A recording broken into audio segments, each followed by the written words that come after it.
La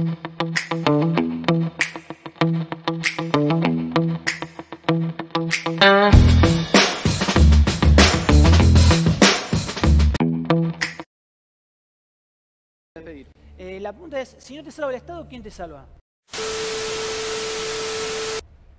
A ver, el Estado te acaba de dar las muletas previo a que te las rompió. Aparte el Estado, a ver, mira, hay una definición de... ¿Me podés dejar terminar, por favor? Porque si no... No, está bien. Digamos, ¿ok? Entonces, el punto es el siguiente. Hay una definición de Franz Oppenheimer. Hay dos medios con los cuales se puede generar recursos. Uno es lo que se llama los medios del mercado y otros son lo que se llaman los medios de la política.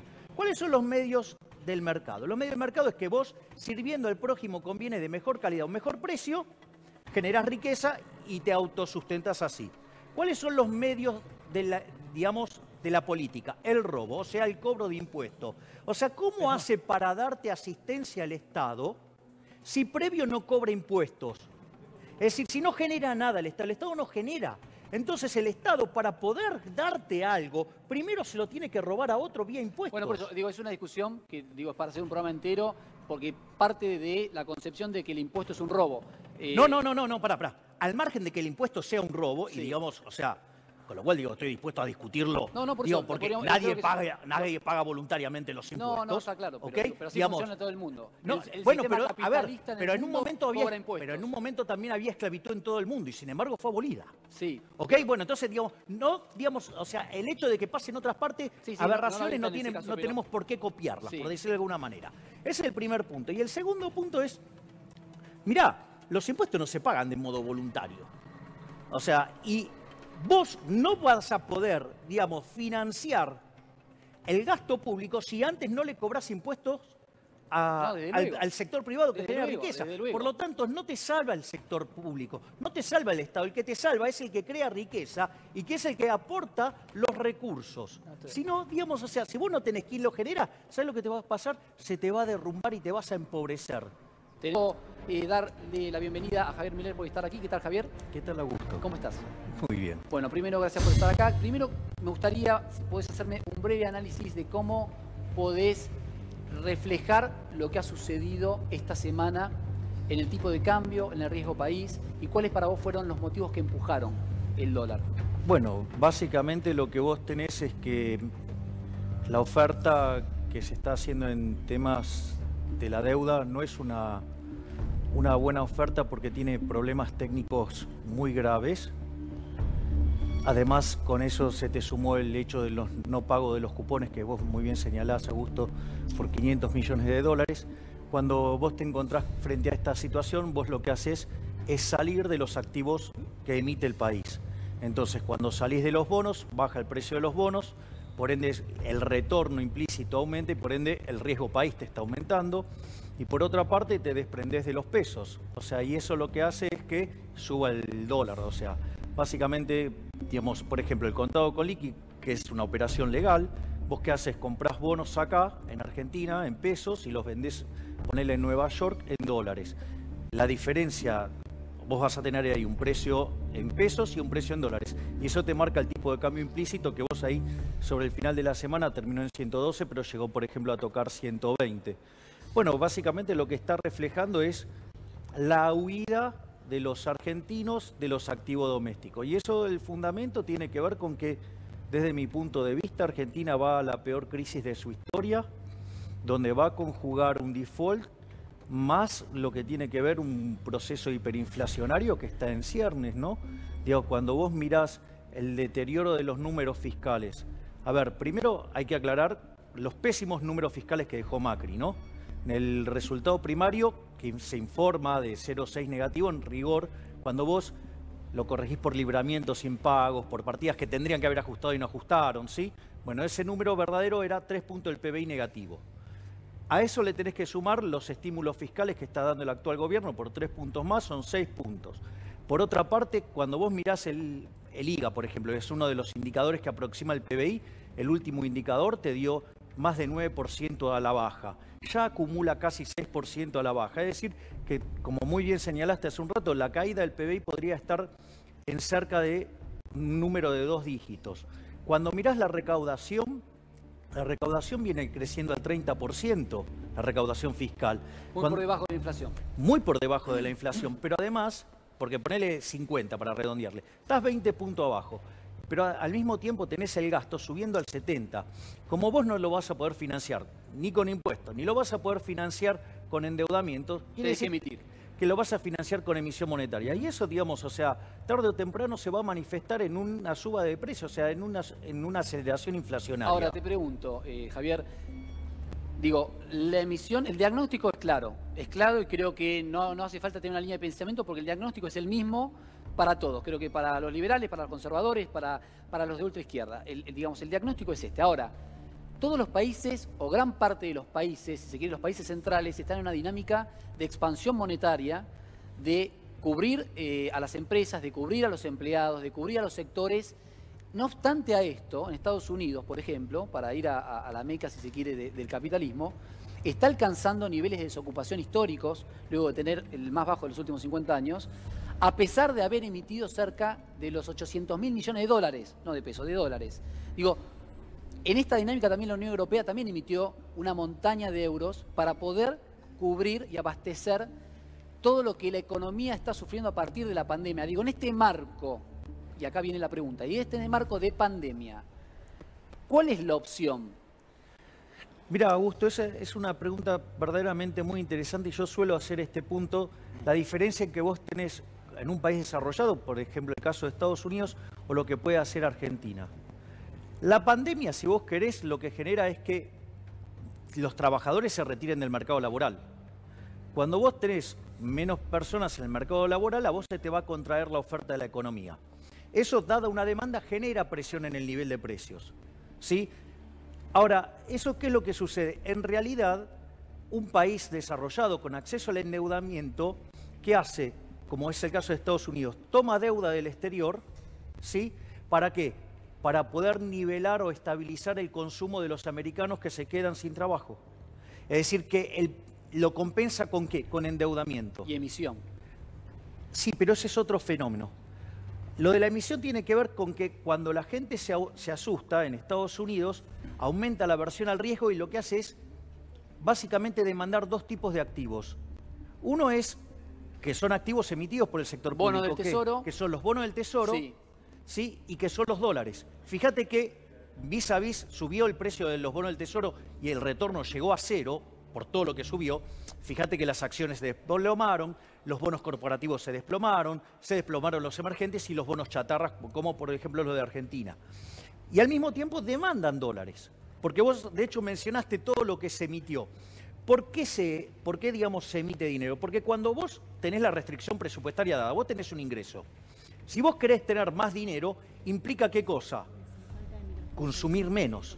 Entonces eso generaría que una retracción de la demanda que te podría generar una recesión mucho más profunda. Entonces, ¿qué hace la Reserva Federal? Baja la tasa de interés, le ofrece a la gente que se lleva el dinero que quiera tener y de esa manera, ¿qué hace? Le llena los bolsillos y evita que caiga el consumo. Ahora, ¿no es la misma lógica que se quiere implementar acá? Bueno, pero ese es el problema, digamos. Vos, por ejemplo, ¿vos podrías endeudarte acá?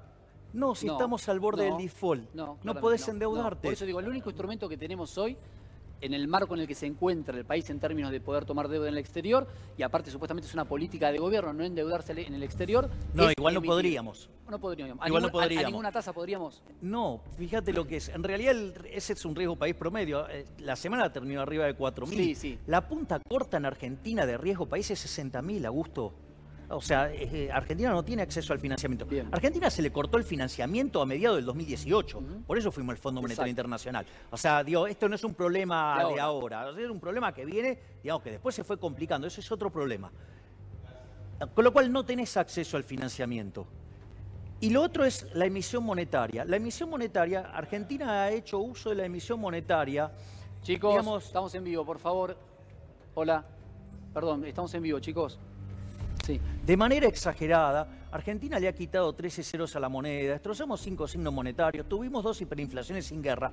Argentina, fíjate, ¿por qué tiene control de capitales? Porque la gente rechaza el peso, no quiere tener el peso, porque el peso es un instrumento por el cual sos estafado vía impuesto inflacionario. Es más, está bueno que pongas hay 4 dólares, pero en realidad... Son 13 dólares. 17 hay. O 17. Claro, bueno, eso es lo que te está reflejando. Y aparte pusiste 5. De acá, viste, con la perspectiva, no veía sé, uno menos. Sí. Perdón. Pero hay 17 tipos de cambio. Eso es lo que te está mostrando que hay, y además una dispersión de precios fenomenal. Entonces, Argentina no tiene moneda. O sea, el argentino no demanda el peso. El argentino rechaza el peso. A ver, estás hablando de un diagnóstico que creo que vamos a conseguir todos. Es un activo que la gente se quiere deshacer, ya sea en consumo, gastándoselo, o yendo a algún lugar de refugio si es que tiene el sobrante para ir a un lugar de refugio. Ahora bien, ¿cuáles son las opciones que tiene la República Argentina hoy? Vos decís, vamos a la peor crisis de la historia de nuestro país. Bueno, porque vas a combinar el default con hiperinflación, con caída del nivel de actividad, caída del empleo, destrucción de los salarios reales y aumento estratosférico de pobres e indigentes. ¿Y vos manejás alguna opción de solución alternativa a la que está llevando el gobierno adelante?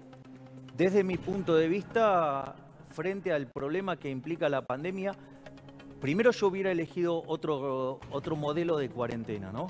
O sea, yo hubiera ido más por el modelo de Israel, el de Hong Kong, el de Taiwán, el de Singapur, el de Alemania, ¿sí? Digamos, o el de Suiza, o de los países, digamos, Australia, Nueva Zelanda, ¿no? O sea, otro modelo de cuarentena que no impactara tan negativamente sobre la producción de la economía. Eso es lo que yo hubiera propuesto. O sea, si bien estoy de acuerdo, muy de acuerdo con la primera fase, que fue muy importante para mí, las siguientes fases no estoy de acuerdo y hubiera ido a un modelo que no castigara... Más laxa. No más laxa, sino que no castigara la producción. Es decir, en otros aspectos, digamos, básicamente, ¿qué es lo que hicieron este conjunto de países? Bueno, por ejemplo, el barbijo. Barbijo es tema no menor. O sea, es que cuando vos mirás, por ejemplo, el subte, en Corea del Sur, están todos con barbijo. Todos.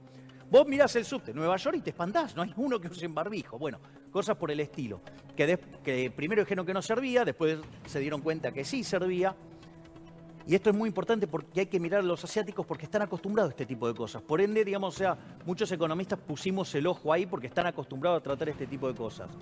Entonces, desde mi punto de vista, vos tenés que aislar a los factores de riesgo, ¿sí? ¿Por qué? Porque, digamos, hay más chances de que se muera. Entonces, digamos, los tenés que aislar. A los mayores de 60 años. Bueno, claro, porque vos tenés estado de bienestar. Si vos tenés estado de bienestar, como la cuenta... Suponete lo siguiente, que yo, digamos, vos me decís, bueno, vos sos liberal libertario, yo me quiero drogar. ¿Quién paga la cuenta? ¿Me entendés? O sea, si vos te querés drogar, te destrozás la vida, pero la cuenta la pagás vos, hacés lo que quieras. Ahora, cuando vos tenés estado de bienestar, el problema es que vos te drogas y la cuenta la tengo que pagar yo. Entonces, digamos, por eso tiene sentido, digamos, el aislamiento de aquellas personas con más exposición frente al riesgo, ¿ok?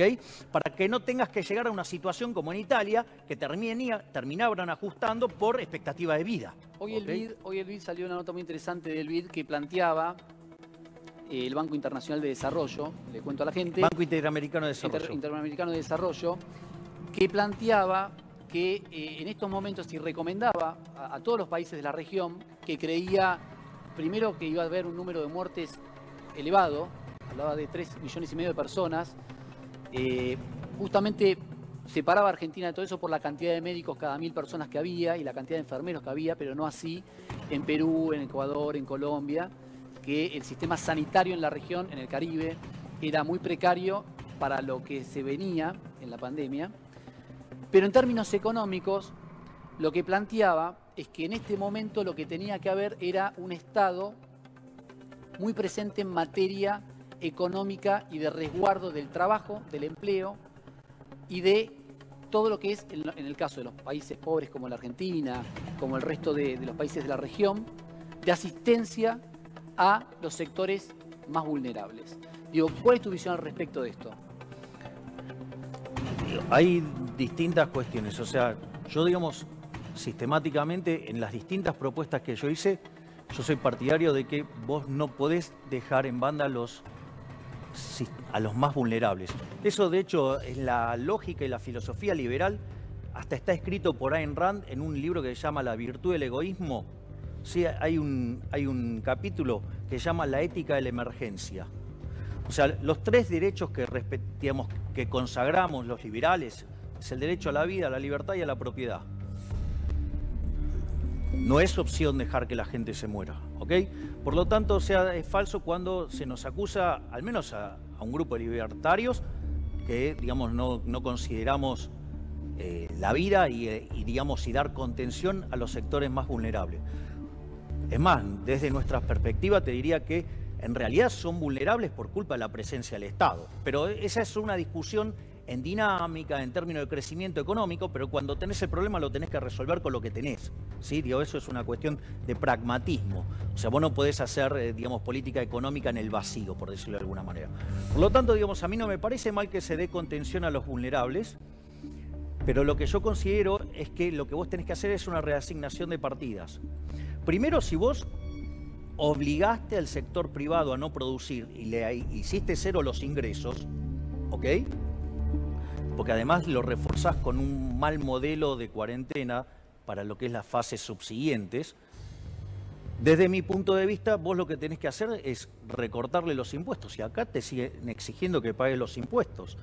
Si vos, cuanto más ganas tengas de proteger a las personas que por tu decisión no están trabajando, deberías resignar impuestos. Y para que no te explote el déficit fiscal, tendrías que bajar el gasto público. Y tenés partidas justamente que podrías reasignar. El propio BID sí hizo un estudio de ineficiencia técnica del gasto público en el mundo. La peor región del mundo es América Latina con 4,4% del PBI, o sea que gasta mal. Bueno, Argentina tiene 7,2%, ¿ok?